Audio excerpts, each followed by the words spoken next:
அன்புக்குரிய சகோதரிகளே, கடந்த வாரம் 8ஆம் தேதி ஒரு சம்பவம் மும்பையில் நடக்குது. கிங்ஃபிஷருடைய ஓனர் விஜய் மல்லையா பரவலாக அனைவராலும் அறியப்பட்ட ஒரு நபர், மிகப்பெரிய பணக்காரர். பெண்களோட கூத்து கும்மாளம் அடிக்கிறதுல இவரை மிஞ்சுவதற்கு ஆள் கிடையாது என்ற அளவிற்கு பல கோடிகளை பார்ட்டிகளுக்கு மட்டுமே வாரி இறைக்கக்கூடியவர். ஒரு பார்ட்டிக்கு அவர் ஏரோப்ளேன்ல பறந்து போயிட்டு வந்தாருன்னா 2 கோடி ரூபாய் மட்டும்தான் செலவாகும் அப்படின்னு சொல்லி அவரை பத்தி செய்திகள்லாம் போடுறாங்க. அந்த விஜய் மல்லையா என்பவர் கிங்ஃபிஷர் ஊழியர்களிடத்துல, விமான ஊழியர்கள் அவங்களிடத்துல ஒரு பேச்சுவார்த்தை நடத்தி அந்த பேச்சுவார்த்தை பற்றி தான் போன வாரம் முடிவு சொல்றாரு.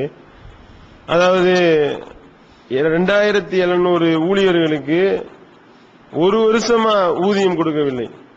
அந்த அளவிற்கு ஊதியம் கொடுக்காமல் இவர் இழுத்தடிக்கின்றார். அந்த ஊழியர்களும் எப்படியாவது ஊதியத்தை வாங்கிடலாம், நம்ம பார்த்த வேலைக்கு காசு கிடைச்சிரும் என்று சொல்லி அவரிடத்துல ஒரு வருஷமா போராடி கொண்டிருக்கின்றார்கள். அந்த ஊழியர்களுடைய பிரதிநிதிகள் 70 பேர் மும்பையில பேச்சுவார்த்தை நடத்துறாங்க. சல்லி பைசா கொடுக்க முடியாது என்பதை அவர் திட்டவட்டமாக அறிவிக்கிறார்.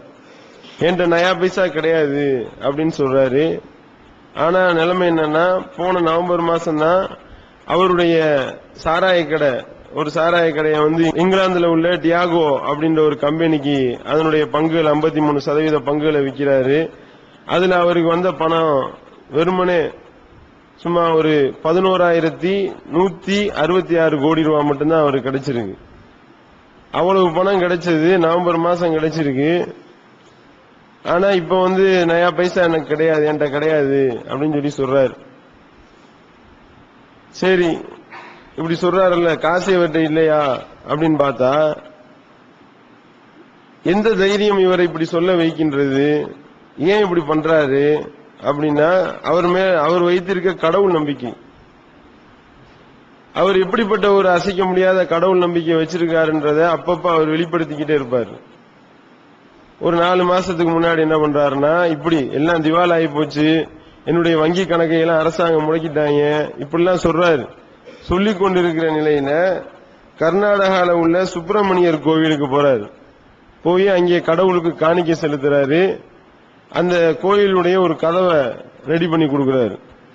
கதவுனா இப்ப நமக்கு தேவையான ஒரு இந்த பள்ளிவாசல ஒரு டோர் போடுறது, இது ஒரு 2000 ரூபாய் வந்திருக்குமா, 3000 ரூபாய் வந்திருக்குமா, அந்த மாதிரி நினைக்க கூடாது. நீ அந்த டோருடைய அமௌண்ட் எவ்வளவுனா, அது தங்க கதவு.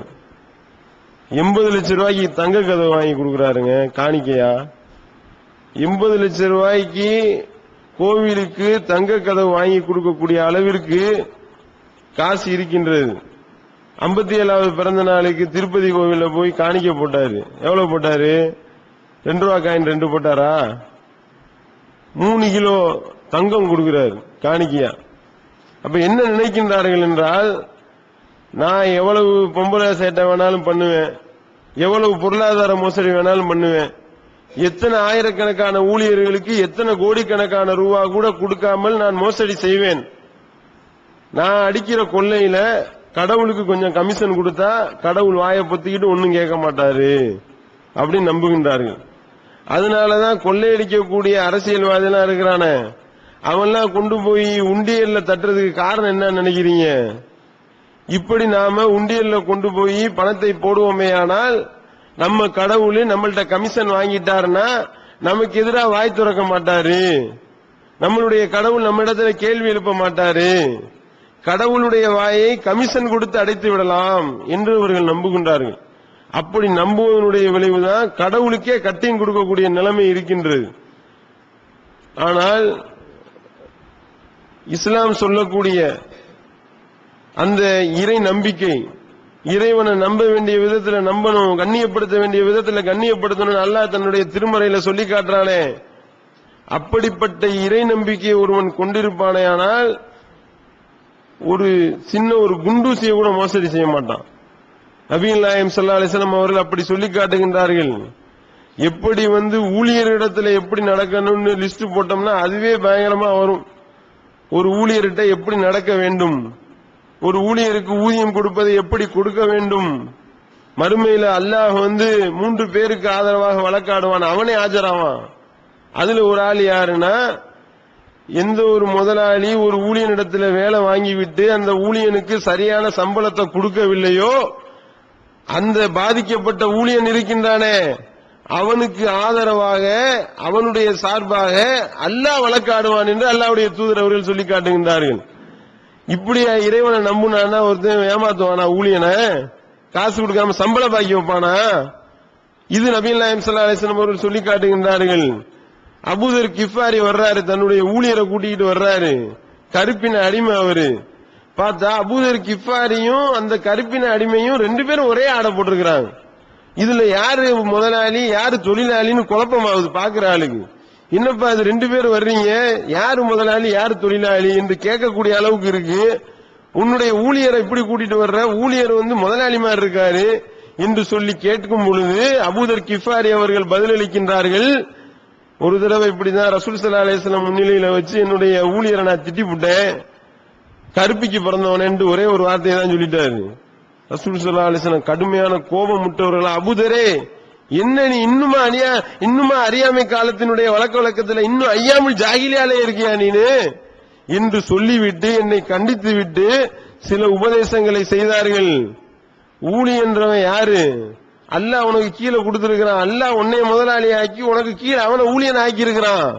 இதுதான் உள்ள டிஃபரெண்ட். அவனுக்கு நீ சாப்பிடும் பொழுது நீ சாப்பிட கொடுக்கணும், அவனை நீ நல்ல முறையில கவனிக்கணும், அவனுக்கு நீ பொறுப்பாளன் இல்லையா என்று அல்லாஹ்வுடைய தூதர் அவர்கள் எனக்கு செய்த அந்த உபதேசத்தினுடைய வெளிப்பாடு. ரெண்டு பேரும் ஒன்னா ஒரே மாதிரி போயிட்டு இருக்கிறாங்க பாக்குறோம்.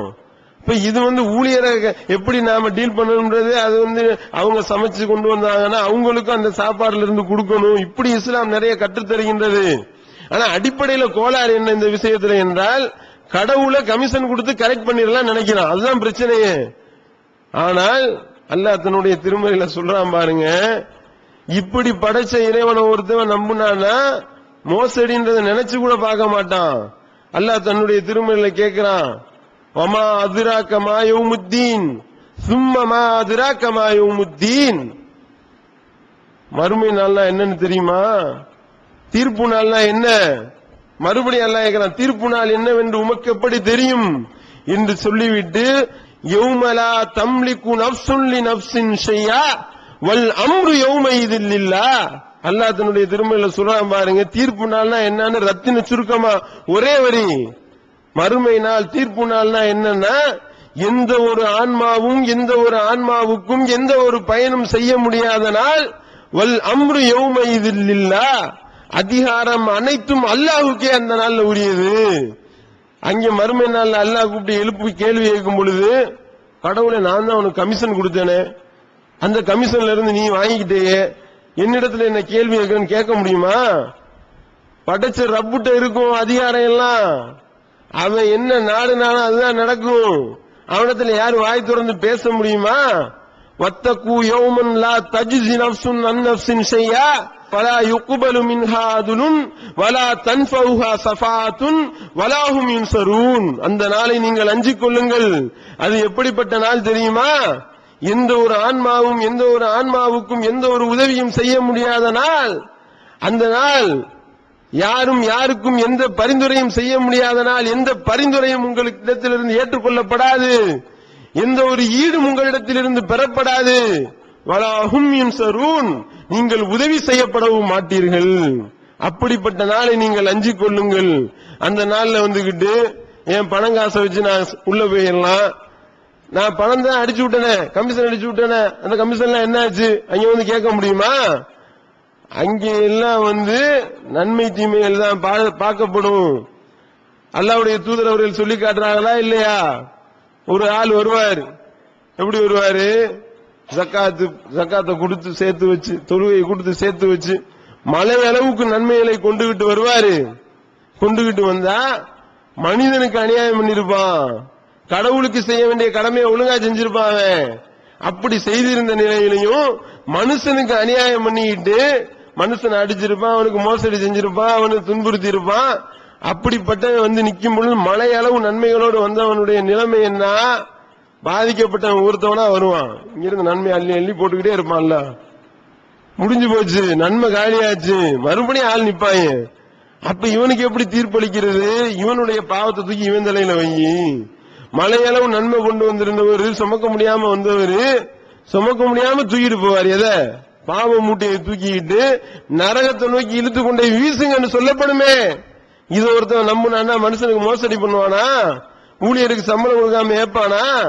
கடவுளை இவர் சரி பண்ணிடுறானா? கடவுளை சரியான முறையில தொழுது வணங்கி ஜக்காத்து கொடுத்தவனுக்கு இந்த நிலைமை. ஒழுங்கான முறையில தொழுது நோன்பு வச்சவனுக்கு மறுமையில என்ன? நீ மனிதனுக்கு நீ பாதிப்பை ஏற்படுத்தினா உனக்கு ஒண்ணும் கிடையாது. உனக்கு மறுமையில பரிந்துரை பண்ண முடியுமா? தெரிஞ்ச ஆன்மீகவாதிகள் சில பேரை பிடிச்சு வச்சுக்கிறாங்க. முஸ்லீம்ல அப்படிதான் இருக்கிறான்.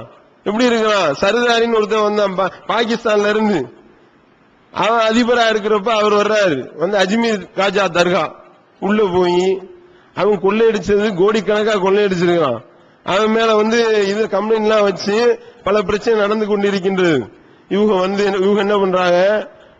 அஜ்மீர் தர்காவுக்கு அஜ்மீர் காஜாவுக்கு நான் 5 கோடி ரூபா நான் உண்டியல்ல போடுறேன்.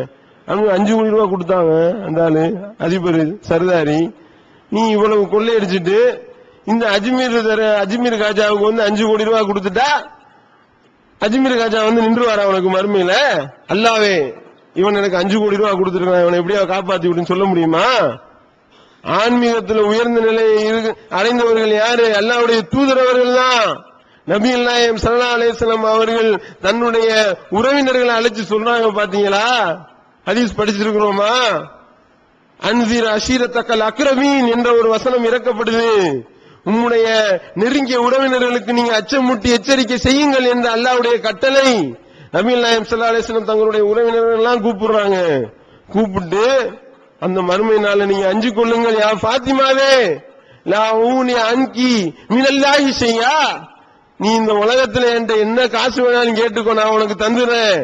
ஆனால் மறுமையில உனக்காக என்னால எதையும் செய்ய முடியாது. இப்படிப்பட்ட டிக்ளரேஷன் பாத்தீங்களா? தன்னுடைய மகளை கூப்பிட்டு சொல்றாங்க. தன்னுடைய மகளை எப்படி சொன்னாங்க? என்னுடைய மகள் என்னுடைய உடலினுடைய ஒரு பகுதி, என்னுடைய ஈரக்குலை மாதிரி. அந்த ஈரக்குலைட்ட சொல்றாங்க, யா பாத்திமா உனக்கு என்னால உனக்கு ஒன்னும் செய்ய முடியாது, மறுமையில ஒன்னும் என்னால செய்ய முடியாது. இந்த உலகத்துல காசு பணம் வேணா வாங்கிக்கோ, மறுமையில நின்றாத. அல்லாஹ்வுடைய தூதரவர்கள் அப்படி பாடம் நடத்துகின்றார்கள். அல்லாஹ்விடத்துல வாய் பேச முடியுமாங்க மறுமையில? மனுஷல்லதி யஸ்ஃபாஹு இன்தஹு இல்லா பிஇذنி, அவன் அனுமதி அளித்தவர்களை தவிர அவனிடத்துல யார் பரிந்து பேச முடியும்? அல்லாஹ் கேட்கிறான். லா யம்லிகூன மின்ஹு ஹிதாபா, வாய் துறக்க முடியாது. யௌம யகூமுர் ரூஹு வல் மலாயிகத்து ஸஃபா லா யதகல்லமூன இல்லா மன் அதின லஹுர் ரஹ்மான் வ கால ஸவாபா. மலக்குமார்களும் அந்த ரூஹுல் குத்தூஸும் அணிவகுத்து நிற்கக்கூடிய அந்த நாளில் அல்லாஹ் வருவானே, அந்த நாள்ல யாரும் வாயை பேச முடியுமா? வாயை துறக்க முடியுமா? அவன் அனுமதி அளித்து அவன் பொருந்தி கொண்டவர்களை தவிர வேறு யாரும் பேச முடியாது, வாயை துறக்க முடியாது. ஸாலிகல் யௌமுல் ஹக், அதுதான் சத்தியமான நாள். விரும்பியவர் அந்த இருப்பிடத்தை நோக்கி நல்ல ஒரு இருப்பிடத்தை தேர்ந்தெடுத்துக் கொள்ளட்டும். அல்லாஹ் சொல்றான். நெருங்கி வரக்கூடிய அந்த வேதனை குறித்து நான் உங்களுக்கு எச்சரிக்கை செய்கின்றேன். காரணம் என்ன? அந்த நாள்ல மனுஷன் தன்னுடைய வினையை பார்த்து விட்டு அவன் சொல்லுவான், நான் வக்கி மண்ணா போயிருக்கலாமே என்று அவன் கூறுவான் என்று அல்லாஹ் சொல்றானே. நீ சேர்த்து வச்சிருந்த பணம் காசு இங்க நிக்க போகுதா? நீ கடவுளுக்கு கமிஷன் அடிச்சா கடவுள் உன்னை கண்டுக்கிறாம விட்டுருவாரா? அவர் உன்னிடத்துல காசை வாங்கிட்டு நீ போடக்கூடிய காணிக்கைன்ற பேர்ல நீ வீசுறிய பிச்சை காசு, அந்த பிச்சை காசை வாங்கிட்டு இறைவன் மனிதனுக்கு தீங்கிழைப்பானா? இஸ்லாம் இவ்வளவு அழகான தெளிவான ஒரு மார்க்கமாக எப்படி சொல்லுது பாத்தீங்களா? தொழுக நோம்புனா அது தனி சப்ஜெக்ட். நான் தொழுதேனே, நான் நோன்பு வச்சேனே, நான் ஜக்காத்து கொடுத்தானே, கொடுத்த நீ ஜக்காத்து கொடுத்த மனுஷனுக்கு நீ என்னடா பண்ண? உன்னுடைய வேலைக்காரன் நீங்க சரியா ஊதியத்தை கொடுத்தியா அப்படின்னு அல்லாஹ் கேட்டான்னா, படைச்ச இறைவனுடைய தூதராக அனுப்பப்பட்ட ஆன்மீகத்தில் உயர்ந்த நிலையை அடைந்த அல்லாஹ்வுடைய தூதராலேயே தனக்கு விரும்பியவர்களுக்கு எந்த ஒரு உதவியும் செய்ய முடியாதுன்னா இந்த காசு பணம் நிக்க போகுதா? காசு பணத்தை வச்சு ஒருத்தவங்க பெரிய ஆள் ஆயிரலாமா? காசு பணத்தை வச்சு மறுமையில தப்பிச்சு ஓடிடலாம் நினைக்கலாமா? அதுக்குதான் பல விஷயங்கள் அல்லாஹ் சொல்லி காட்டுறான். இப்ராஹிம் அலைஹிஸ்ஸலாம் அவர்களுக்கு அவங்க தந்தையை காப்பாற்ற முடியாது, நூஹ் நபிக்கு அவருடைய மகனை காப்பாற்ற முடியாது, நூஹ் நபிக்கு அவங்களுடைய பொண்டாட்டியை காப்பாற்ற முடியாது, லூத் நபிக்கு அவங்களுடைய பொண்டாட்டியை காப்பாற்ற முடியாது. நபிகள் நாயகம் ஸல்லல்லாஹு அலைஹி வஸல்லம் அவர்களுக்கே அவர்களுடைய தாய் தந்தையருக்கு பரிந்துரை பேச முடியுமா? நினைச்ச ஆளுக்கெல்லாம் பரிந்துரை செய்யறதா இருந்தா ஈஸியா அவங்க அத்தா அம்மாவுக்கு சொர்க்கத்துக்கு கூட்டு போயிடலாமா இல்லையா? அப்ப இறைவனை எப்படி நம்ப வேண்டும் என்றால், வல் அம்ரு யௌம இதில் இல்லா, அதிகாரங்கள் அனைத்தும் அவனுக்கே உரியது. அந்த நாள்ல யாரிடத்துல என்னவும் பேச முடியாது, எந்த ஒரு ஈடும் ஏற்றுக்கொள்ளப்படாது, எந்த ஒரு பரிந்துரையும் ஏற்றுக்கொள்ளப்படாது, யாருக்கு எந்த ஒரு உதவியும் செய்ய முடியாது. அப்படின்னு இறைவனை ஒருவன் நம்பும் பொழுது பயப்படுவான்.